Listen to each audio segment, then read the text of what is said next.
absolutely gorgeous morning. So I'm actually hanging out with Jason from the Primal Outdoors channel. He's got a really great YouTube channel that I've liked for a long time. Discovered he was going to be kind of in my neck of the woods. We're in the Hells Canyon area, so I joined out to meet him and his friend Matt. It's so nice to be outside, get some fresh air, listen to the birds chirp. We're camped next to this beautiful little stream. The great part is that this time of year, we have the entire place to ourselves. I got stuck 3 times in snowdrifts trying to get out here the first time. Took 2 tries to get out here. And now the road has opened up a little bit and set up camp last night. Got a little chilly, but it's just so pristine out here right now. Everything is greening up. Wildflowers are starting to open up. So we're gonna see if we can find some photos today. Probably going to be looking for some intimate landscape type stuff with the dappled light in these forests and in this valley. There's not a lot of clouds in the sky, so it's probably not a grand vista type day, but we're going to go see what we can see and maybe drive in some snow, and just looking forward to being outside.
What do you think our plan is for today? We're gonna go cut a little bit of firewood, so we got plenty of firewood for tonight after we get done shooting, and then we're gonna go do a little bit of exploring and see if we can find some cool places to shoot photography tonight for sunset.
So we've driven up into the mountains that kind of overlook the valley that we're camping in. And the scenic vistas along this road that we've driven on are just absolutely beautiful. In different light conditions, this would make for really great photography, especially with those kind of cascading layers of mountains, and then we have the snow-peaked mountains in the background. It's really beautiful. I don't think it's going to make for the best photo, but you know, some places are beautiful to witness but don't really convey or come across well in a photograph.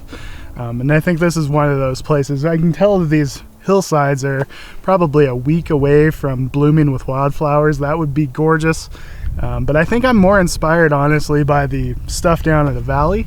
So, you know, before the light gets good, I think that's what our plan is. We'll go down kind of in the valley where we're camping and get some of the sunlight bouncing off those trunks of all those beautiful trees. But so worth the drive up here. It's absolutely gorgeous.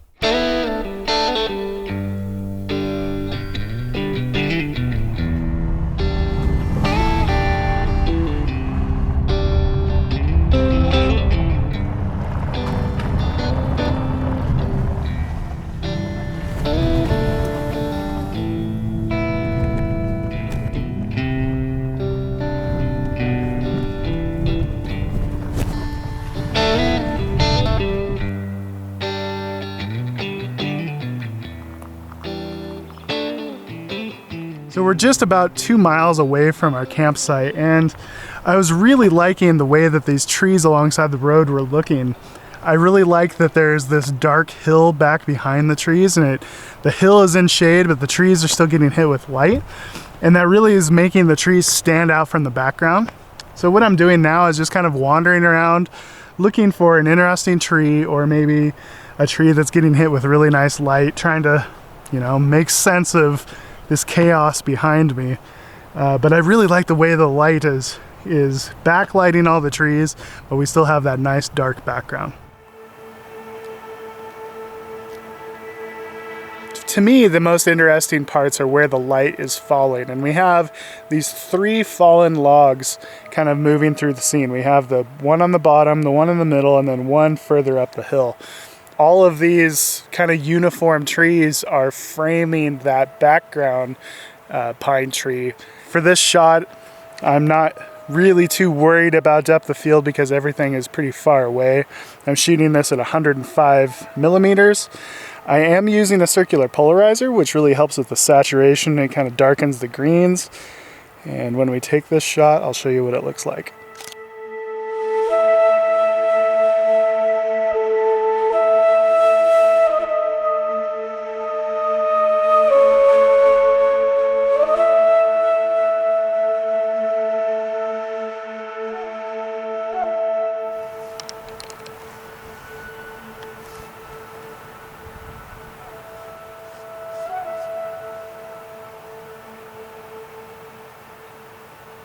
So what really drew me to this place is the way that everything is backlit, and I really love just the way that this bark looks on these pine trees. So for this composition, I decided to fill the frame with what was drawing me to the area in the first place, and that was really the bark and the texture and the color on these pine trees. I really like the way that you're getting just this little kiss of side light, and I plan on really emphasizing that in my post-processing. For this shot, it's very simple. I'm just stopping down at f11. That way all of the bark is nice and sharp, but we're still throwing that background out of focus because we're zoomed in to 300 millimeters and I'm only like 20 feet away. So when we take this shot, I'm going to use a 2-second timer, and the final result looks like this.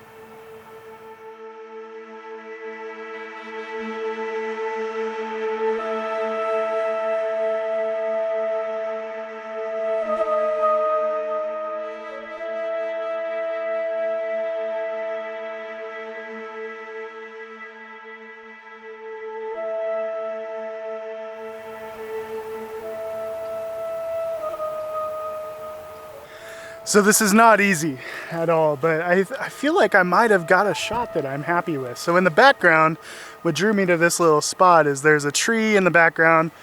It has these really cool moss-covered limbs. Surprise, surprise, I love my moss-covered limbs. But I really liked the way that a second ago, some of the spring growth was catching the last rays of light as the sun is ducking behind the hill in the background. So I found a composition where I was utilizing that spring growth that was getting hit with that light as kind of the main subject, but then having the trees fall off deep into shadow back in the background. And I was really liking the mystery of that. You know, you have this really bright spring growth and then the dark mysterious trees in the background. I was really loving the contrast of the shot. And it's purely an opportunistic thing. Sometimes for me, the most enjoyable shots are not the ones that I preconceive and I pre-visualize and you know, I'm thinking about before I get to a location. Sometimes the ones that are the most fun are when I just am reacting to the light, like I did here.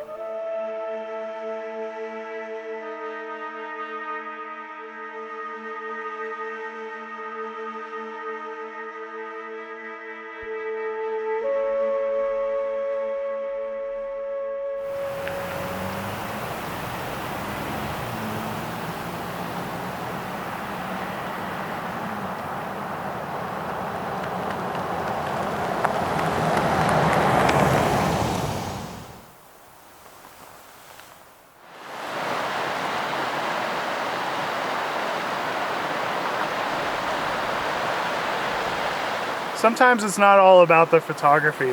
You know, we didn't have the best skies, struggled to find good photos, but it doesn't take away from the enjoyment of just being out here. And like we just got to see 4 elk down in the water, and that probably ended up being my favorite shot. It was so rushed, didn't film it, but still just getting to see elk down there silhouetted against the water was really, really cool. Yeah, that's kind of the way I was. I was shooting a shot that I wasn't sure I was fully happy with. I heard something and you pulled up, and next thing you know I look out and there's these 4 elk just beautifully silhouetted on the water, and I'm like, get your long lens, get your long lens. Naturally I walk out with my 18mm prime, which is not the ideal shot for elk quarter mile away, but this is a very beautiful spot, and I always treat any time that I don't really get a good photo, I treat it like as a scouting mission, because I know that if I'm ever in this area again, we get a big beautiful sky that way. Oh, this outlook over here, overlook would be beautiful. Yeah, no, I agree. Like I said, I mean, it's beautiful just to stand here and just, even now, I mean, yeah, for photography without the sky, there's a little lack of drama, but just to be here and to be in this kind of land and have, like I said, again, those elk popping out, and it's just, to me, that made everything worth it right there, regardless of a photo or not. So I think I'm ready for campfire and a beer, maybe some dinner. All that sounds pretty good, right? It does sound to me too. All right, well, thank you guys so much for watching. Here are the photos that we got in this week's video. We'll see you the next time. Take it easy, everybody.